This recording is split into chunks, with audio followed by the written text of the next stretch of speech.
మీకు మళ్ళీ మీరు మళ్ళీ తీసుకోండి. వాళ్ళంతా వచ్చారండి వాళ్ళు వచ్చారు నేను ఏం మాట్లాడదలిచి కూర్చోండి సార్. నేను ఏం మాట్లాడదలిచి అంటే ప్రపంచంలో చాలా సమస్యలకి పరిష్కారం ఏమిటి? ఇది చాణక్యుడు చెప్పాడు ఒక 1000 ఏళ్ల క్రితం. ఏం చెప్పారంటే మాతృవత్ పరధారేషు పరద్రవ్యాన్ని లోష్టవత్ ఆత్మవత్ సర్వభూతాన్ని సపండిత పండిత. మనం తిడతాను బయటికి వెళ్ళి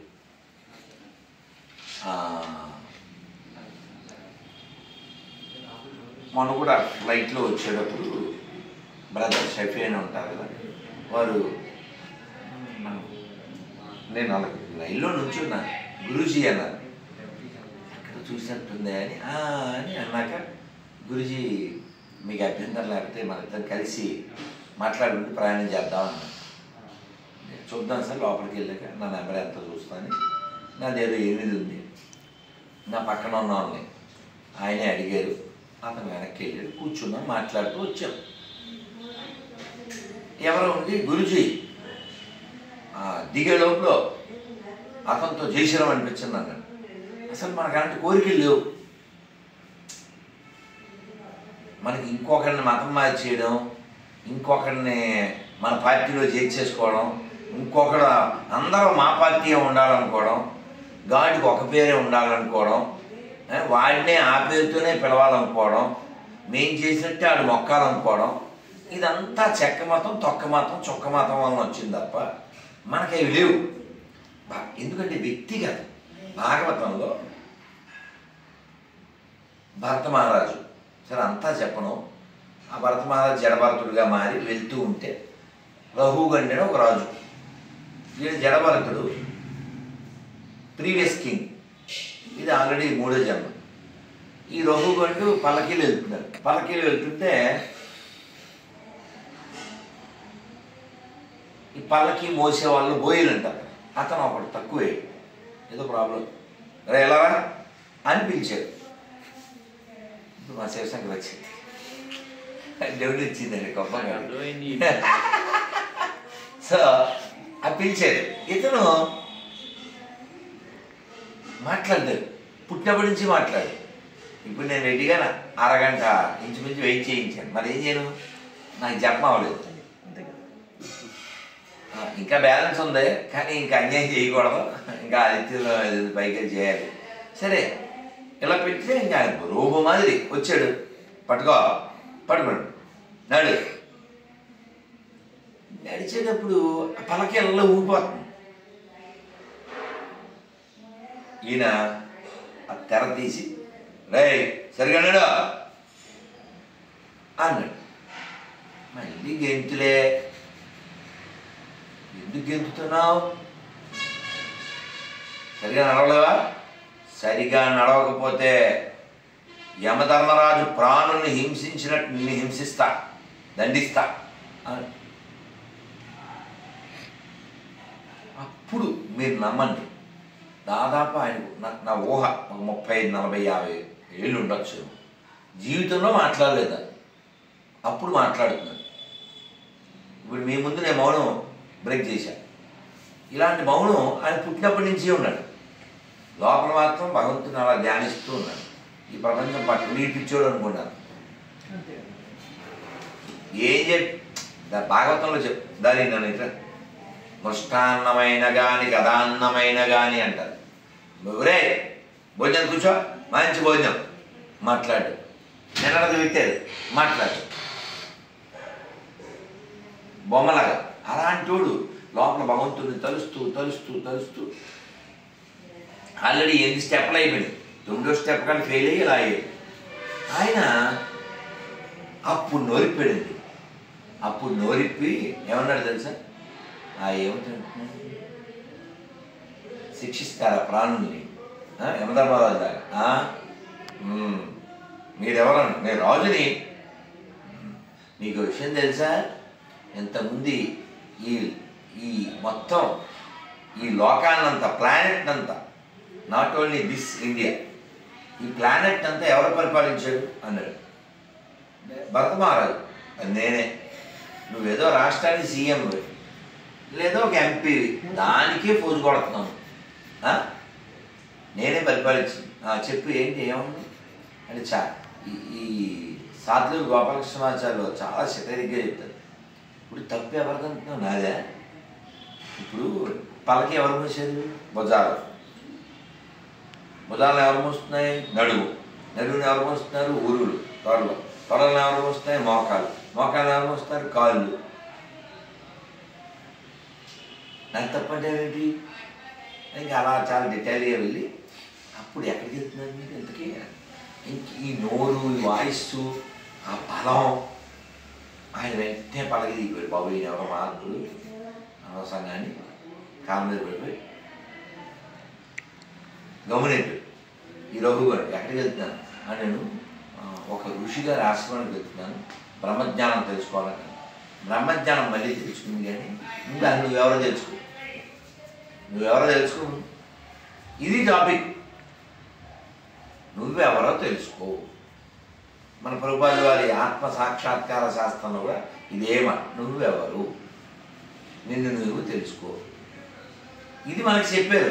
అందుకని వాడేమో తెలిసేసుకున్నట్టు, కలిసేసుకున్నట్టు, ఆల్రెడీ ఫోన్ నెంబర్ ఉంది, మా వాడితో మాట్లాడేస్తాను. ఎంత దగ, ఎంత మోసం!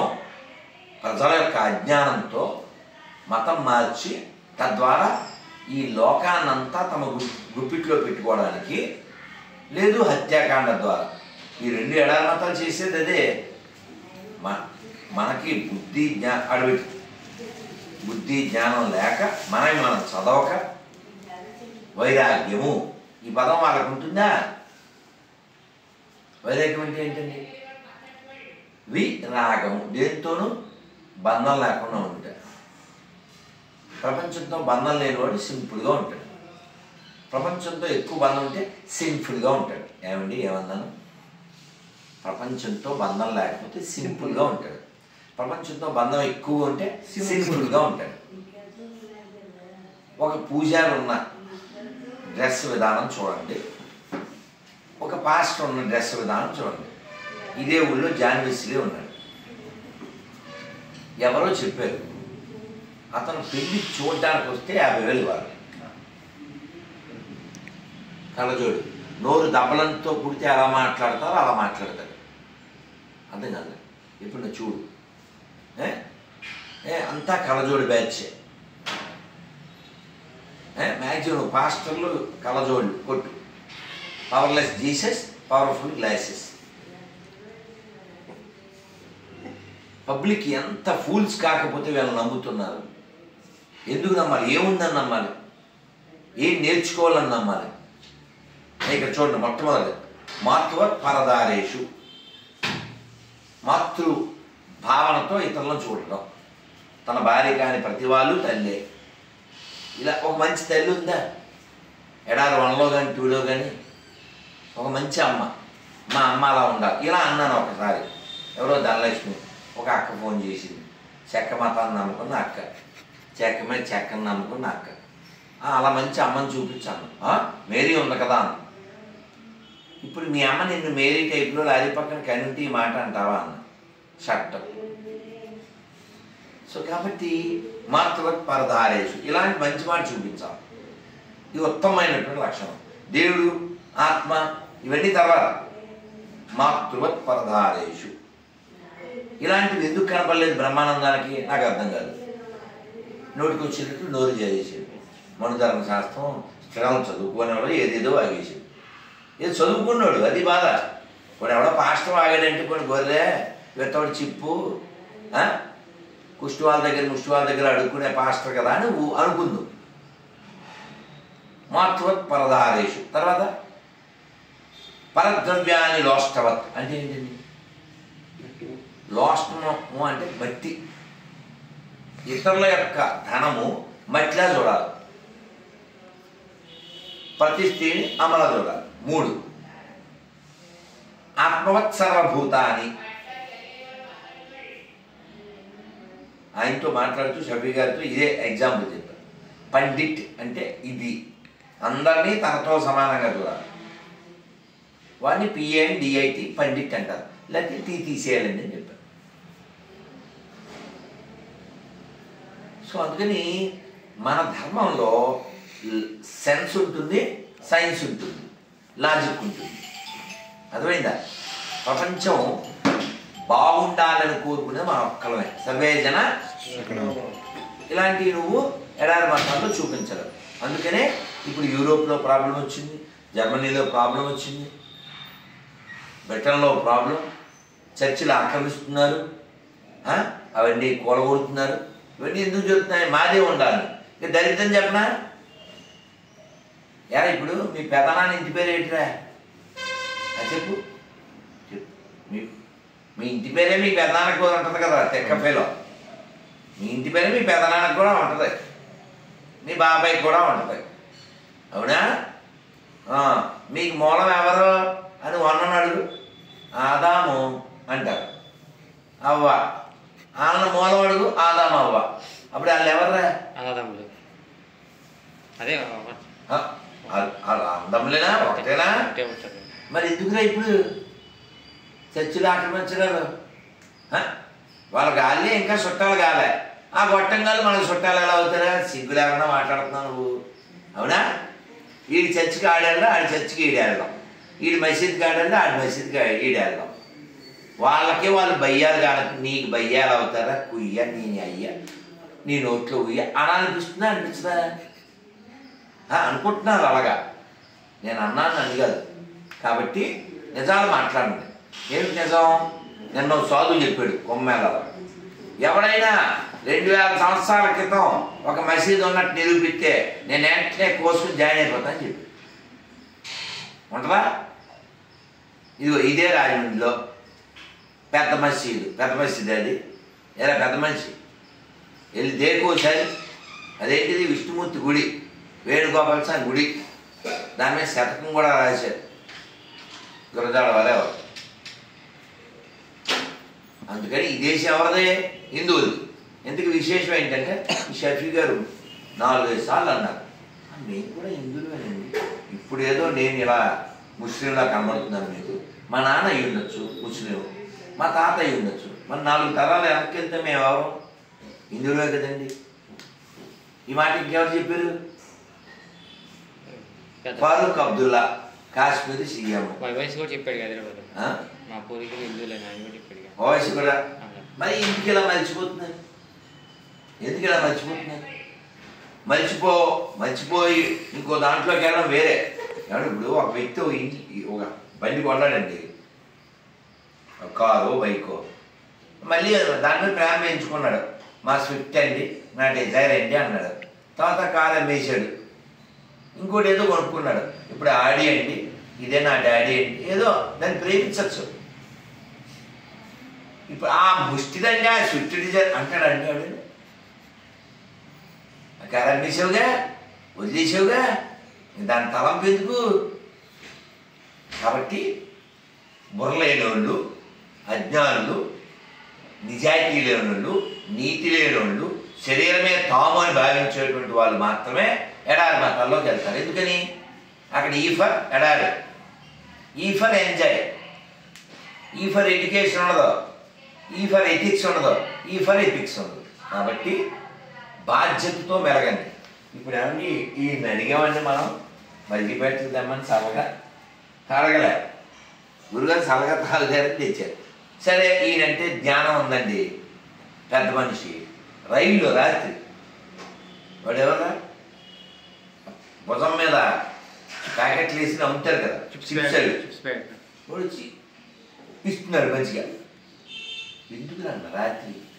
ఆ గురుగారు నీకు నేను ఇవ్వాలనిపించింది ప్రేమ. మళ్ళీ సెల్ఫీ, ఆ సెల్ఫీకి వచ్చాడు. ఆ చుట్టూ జనం ఉంటే సేఫ్. మరి పేపర్లో వచ్చి అన్నీ తీసుకున్నాను అక్కడ, ఈ సెల్ఫీకి వదలలే. వాడు బుర్రవాడాడు చూడండి, నన్ను అక్కడ తినేయకుండా, చక్కగా ఎక్కిన తర్వాత ప్రశాంతంగా ఉన్నప్పుడు వచ్చాడు. ఆ పిల్లలకి, అతనికి, వాళ్ళ భార్యకి మా అల్లా ఇచ్చి మా అబ్బాయి బాగుంటుందంటే అండి ఓ వాల్యుబుల్ మాట చెప్పాడు. వీడియో తీసుంటే బాగుండు, మీరు వేదవాళ్ళు అక్కడి నుంచి ఉంటే చెబుదురు, మీరు ఉన్నట్టు అది వెళ్ళదు. అతను ఏమన్నాడంటే వినండి, చాలా వాల్యుబుల్ మాట. గురుగారు మా అమ్మాయికి బాగుంటుందా, అది 7 ఏమో చదువుతుంది అని 18 తరగని పెళ్లి చేసేస్తాను గురుగారు, కాలం ఏం బాగోలేదు అని.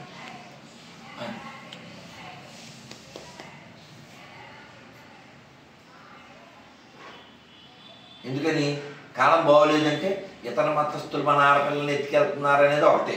రెండోది, మన ఆడపిల్లలంతా సరిగా ఉన్నారా? మొన్న ఎవరన్నా ఇంటర్వ్యూ చేస్తే ఏంటి నువ్వు రోజు ఒకటి పిలుస్తున్నావంటే హాస్టల్కి అని ఈ యాంకర్ అడిగింది. ఏంటి నన్ను అడుగుతున్నారు? నేను ఒక్కడనే పిలుస్తున్నాను, అది ఎవరితో ఉందో అది 3 పిలుస్తున్నాను. ఎంత గొప్ప పోలిక. దీనికి కారణం ఏంటంటారు? పెంపక లోపం. పోనీ వీళ్ళు ఉద్ధరించేది ఏమన్నా ఉందా? చాలా దురదృష్టకరం. మనకి ఇప్పుడు ఆదిత్యనాథ్ యోగి గారు ఎక్కడ యూపీ సీఎం, వారు ప్రతి సంవత్సరం పిల్లలకి సువాసిని చిన్న పెట్టి 5, 4 ఉండే ఆడపిల్లలందరినీ ప్లేట్లో పెట్టి వాళ్ళందరి కాళ్ళు కడిగి వాళ్ళందరికీ పసుపు రాసి బొట్లు పెట్టి పూజ చేస్తారు. చిన్న పెట్టి ఏ స్వరూపం?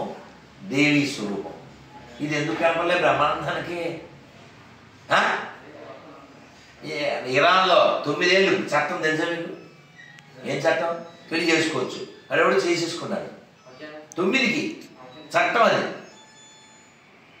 అందుకే నా కోరిక ఏంటంటే ఈ పెద్ద మనుషులు అనబడి మనువాదం గురించి మాట్లాడేటువంటి పెద్ద మనుషులు ఒక్కసారి ఇస్లాం క్రైస్తవాల్లో స్త్రీల యొక్క స్థితులు, అందులో ఉండే 10 మంది గొప్ప తల్లుల గురించి చెప్పాలని కోరుకుంటూ స్వస్తి ప్రజాభ్యాం పరిపాలయంతాం న్యాయేన మార్గేణ మహీం మహీషా గోబ్రాహ్మణేభ్యః శుభమస్తు నిత్యం. లోకా సమస్తా సుఖినో భవంతు. నమ పార్వతీపదే. హర హర మహాదేవ.